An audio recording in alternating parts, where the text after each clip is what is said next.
Alors, pour l'exercice 13, la différence de A et de B, A et B étant deux ensembles, c'est l'ensemble des éléments de A qui ne sont pas dans B. Donc on peut l'écrire sous cette forme-là, proposée par la correction. L'ensemble des X, ou vous pouvez choisir n'importe quelle lettre, hein. Ensemble des X, des A, des Z. Si vous choisissez Z, vous mettez tel que Z appartient à A, et Z n'appartient pas à B. Donc c'est les éléments qui sont dans A qui ne sont pas dans B. Ce symbole-là, si vous ne le connaissez pas, vous n'êtes pas obligé de l'utiliser, vous pouvez le remplacer par le fameux ET. Vous pouvez écrire, c'est l'ensemble des X tel que X appartient à A et X n'appartient pas à B. Donc le chapeau, comme cela, c'est E, en logique. Et à l'envers, c'est OU. Bien. Une autre façon qui n'est pas proposée dans la correction, c'est de l'écrire comme ça. Sachant que X n'appartient pas à B, c'est la même chose que de dire X appartient à B bar, au complémentaire de B.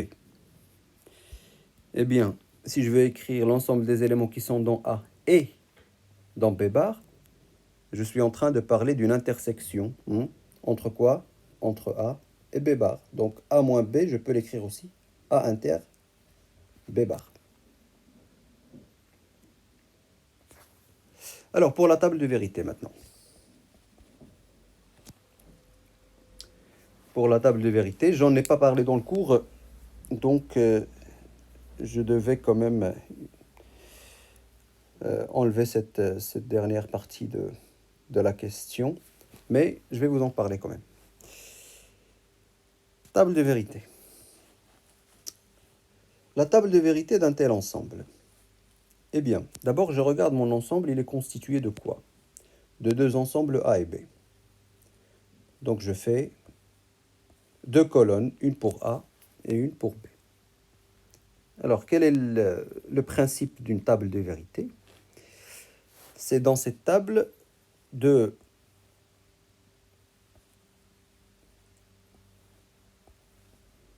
mettre tous les états possibles d'un élément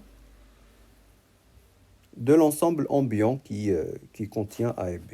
Imaginons que A et B sont deux ensembles dans un ensemble ambiant E. A ici et B ici. Entre parenthèses, A moins B, c'est cette partie 1.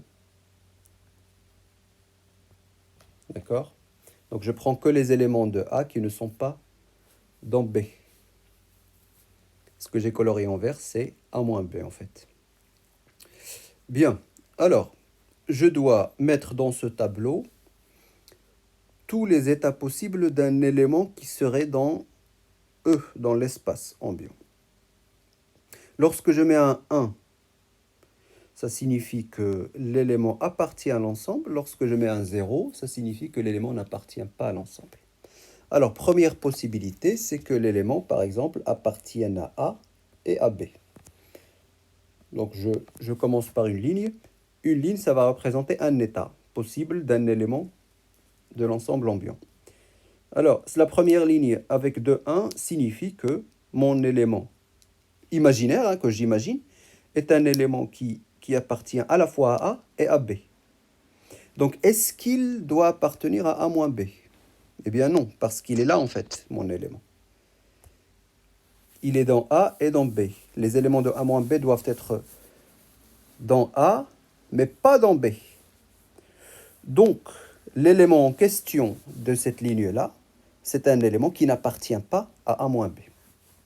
Maintenant, je passe à un autre état possible d'un élément dans l'espace.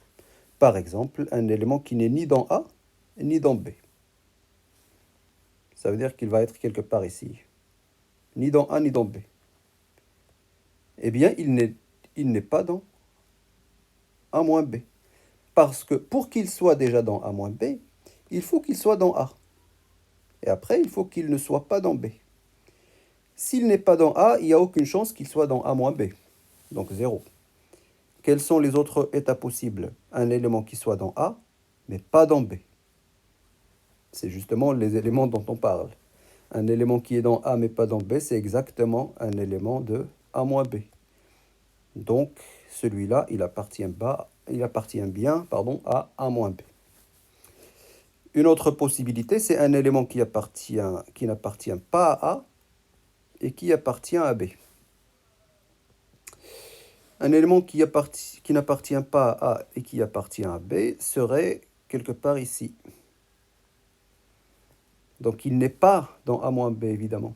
Il n'appartient pas déjà à A. Aucune chance qu'il appartienne à A-B. Voilà la table de vérité de A-B. Et si je relis une réponse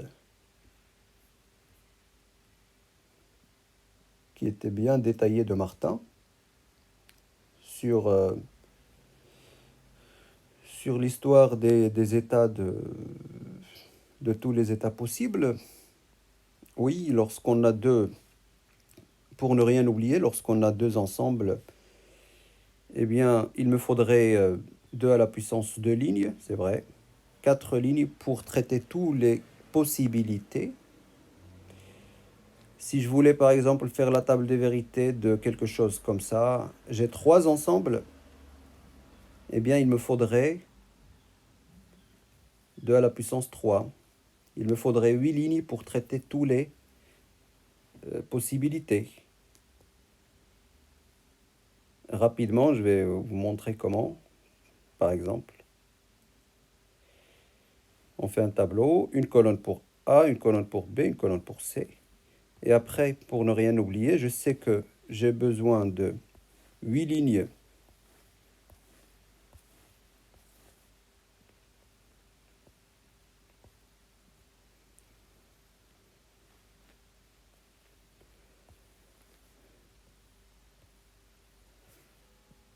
Donc là, il y a une technique pour ne rien oublier dans les états. Par exemple, pour la première colonne, je vais mettre 1, 1, 1, 1, et après 0, 0, 0, 0. La deuxième colonne, je vais mettre 1, 1, 0, 0. Ensuite 1, 1, 0, 0. Et dans la troisième colonne, je vais mettre 1, 0, 1, 0, 1, 0, 1 et 0. Là, j'ai regroupé toutes les possibilités, tous les états possibles d'un élément qui serait dans l'espace ambiant contenant A, B et C. Exemple, si je veux la table de vérité de A inter B inter C, ça signifie quoi? Un élément ici, ça signifie qu'il est à la fois dans A, dans B et dans C. Donc la seule possibilité, c'est la première ligne en fait. Donc là, dans ce cas, si l'élément est dans A, est dans B et dans C, il est dans l'intersection des trois. Par contre, s'il n'est pas dans C, il n'est pas dans l'intersection. S'il n'est pas dans B, il n'est pas dans l'intersection. Pareil, à chaque fois que j'ai un 0, ce serait 0. Voilà par exemple la table des vérités de A inter B inter C.